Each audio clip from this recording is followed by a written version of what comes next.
Hello music lovers, music geeks, and music freaks like me. My name is Caeser Pink. Let your mama down. Let your mama down. Let your mama down. Baby, please. Today we're going to watch a live video of Roxy Music performing Remake Remodel.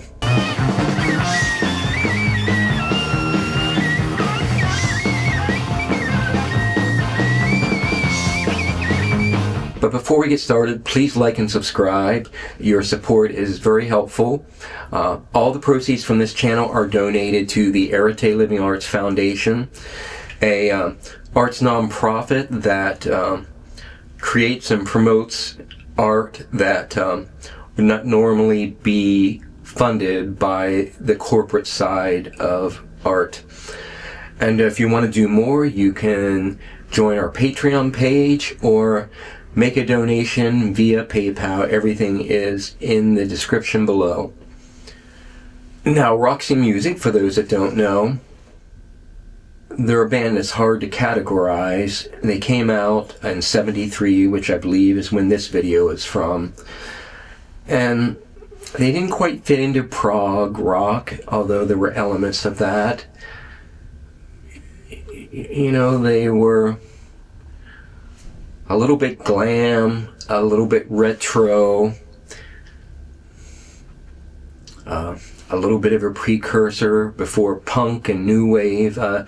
They definitely influenced those bands. Famously, I think it was the Sex Pistols or their manager, who had a clothing store, made a shirt that was a list of all the artists they hated. So it was all these artist names they crossed off. The only two they didn't cross off were David Bowie and Roxy Music. So those were the artists that weren't trapped in a movement that kind of had run its course. Another notable thing about them is Brian Eno, who later became a very influential producer and artist and helped invent ambient music, played for the band for their first two albums. I think Brian Ferry said the main reason they let him join is because he had a synthesizer that he knew how to use. He wasn't really a musician as such. He was a guy that had like a lot of tape recorders and effects. He really came from, you know, the experimental neoclassical background like John Cage and Terry Riley and those sorts. But from what I understand is all of the other instruments in the band went through him so he could apply effects and filters. And I believe when the band started, at first he was out in the audience like a sound person, but then moved up onto the stage, and he became known for these flamboyant costumes he would wear. And in the public eye, it seemed like there was a bit of a power struggle between he and Brian Ferry, but it was Brian Ferry's band, it always was. So, anyways, this song, Remake Remodel, is the first song from their first album. The members at this time were Brian Ferry, piano, lead vocals, Brian Eno, synthesizer, backing vocals, Andy McKay, tenor saxophone, backing vocals, and Andy McKay played a lot of different woodwind instruments. That's one of the things that gave the band a unique sound. Graham Simpson, bass guitar, Phil Manzanero, electric guitar, backing vocals. Phil Manzanero went to have a solo career doing sort of experimental music. And Paul Thompson on drums, a great drummer. Some of the songs from this period have an interesting thing where normally the guitar will play a rhythm throughout the song, and then when it comes to a solo, they'll play a lead. But it's almost like throughout the song where the vocals are, he's playing these lead fills, And then when it comes to the solo, he switches to chords, so it's all turned around. And within this song, there are some little breaks. During the break, the bass guitar mimics the riff from the Beatles song Day Tripper. The sax mimics the trumpet from Richard Wagner's opera, The Valkyrie. So there's a lot of interesting things going on, and it's just a wonderful, weird performance. So let's take a look at it. I believe this is on a German TV show called Music Laden. You'll see a lot of videos around from that show. We came home a hard take. Now here's something from the first Roxy music album, Remake Remodel.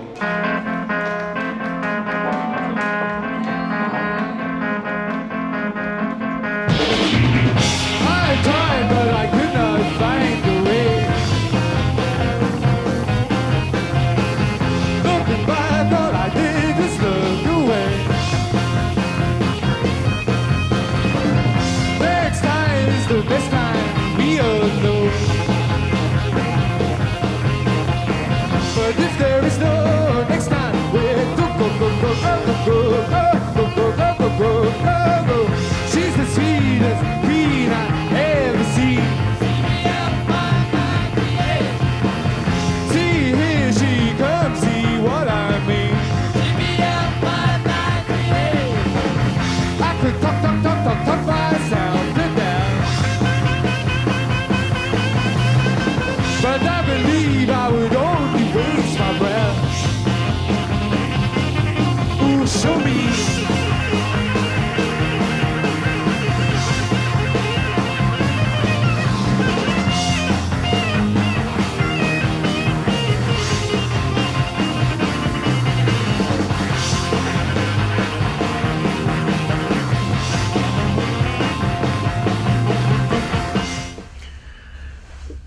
Now, I love Brian Ferry's vocals, very unique, very smooth, some nice vibrato in there, but his delivery is very unique and unexpected at times too. Now, Roxy Music, I think they were big in Europe from the moment they came out. I guess Europe was more open-minded to these unusual songs. A little bit later in the 70s, they did have a hit in America with the song Love is a Drug. Then they broke up for a while and came back in the 80s with a much more smoother sound, and had some pretty big hits in America with kind of this romantic new wave music. But let's continue on here.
And now a few interesting things about this. The sax solo was fun, a great performance. Playing the sax upside down, getting some nice high-pitched squeals out of it.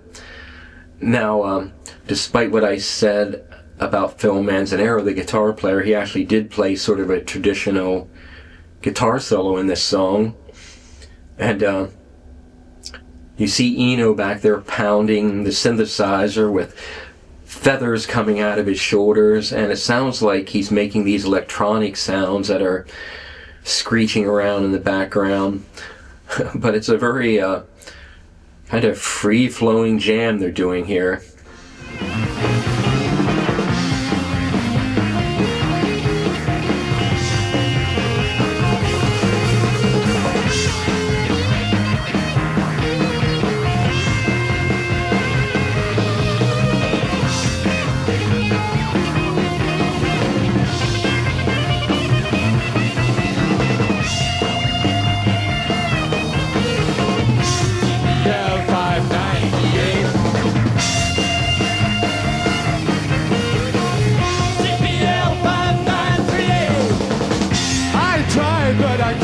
Find the way. Looking back, all I did was look away. Next time is the best time, we all know. But if there is no next time, we're go go go go go go go go go go go go go go. She's the sweetest queen I've ever seen. She comes, see what I mean. I could talk to myself to death, but I believe I would only waste my breath.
And now one thing to keep in mind is 1973 was the height of prog rock. So you had Emerson, Lake and Palmer playing these rock symphonies with long piano improvisations. Yes was doing their big records, and it was very much about skills, showing off your skills. And structurally, Roxy music would sometimes sound like a prog rock band. But in this case, I think it's rather funny that when it comes time for them to do their little solo moments, their approach to it almost seems punk to me. Other than the drummer, they all kind of didn't show off. They did something very understated or blatantly kind of an insult in a way. I mean, the guitar player just slid between a couple chords. Brian Ferry on the piano was just banging out atonal chords. Brian Eno was over there just making crazy squeaking sounds from his synth. So I always thought that as being like a joke or a middle finger to the expectations of prog rock, which was pretty dominant in the music scene at that time. But let's go take a look at the lyrics to this song. I tried, but I could not find a way. Looking back, all I did was look away. Next time is the best time, we all know. But if there is no next time, where to go?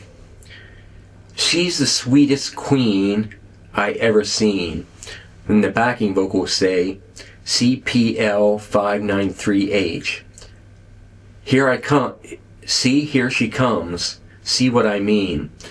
Backing vocal CPL593H. I could talk myself to death. That's a very Brian Ferry delivery there. But I believe I would only waste my breath. Now, what I read about these lyrics are that on the way to the studio, he saw a beautiful girl driving a car, and he didn't have the courage to go up and approach her and try to talk to her. So, she just drove away, and he never said anything. But the part CPL593H that the backing vocalists sing were actually the license plate number on the girl's car that I guess he memorized for some reason. So a pretty funny inspiration for the lyrics, I thought. If this appeals to you, you should check out Roxy Music. They're a great group, very unique, very influential, and throughout their career did sort of a number of different things. And if you have any thoughts on this, I would love to hear them. Please put them in the comments below. Thank you for visiting my channel. Hope to see you again soon. Thank you.